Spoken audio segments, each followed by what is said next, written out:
How to change App Store country. Hello guys, this is Atticus and welcome back.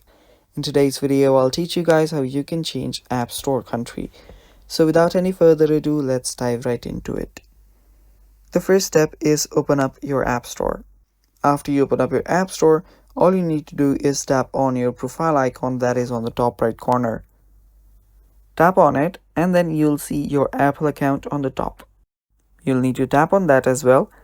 And after you tap on it, you'll be on your account settings. After you're on your account settings, what you will then see is an option called country/region. Tap on it.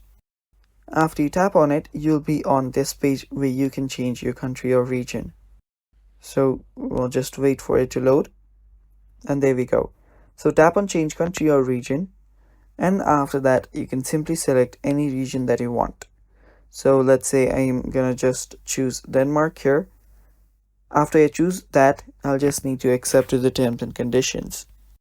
Tap on agree, that is on the top right, and then you'll need to just put in payment method, and you will just have changed your country to that very country. So yeah, that's basically how you change your App Store country in your iPhone, guys. Thanks for watching. Stay tuned for more and do not forget to subscribe to App Hacks. Bye bye, take care.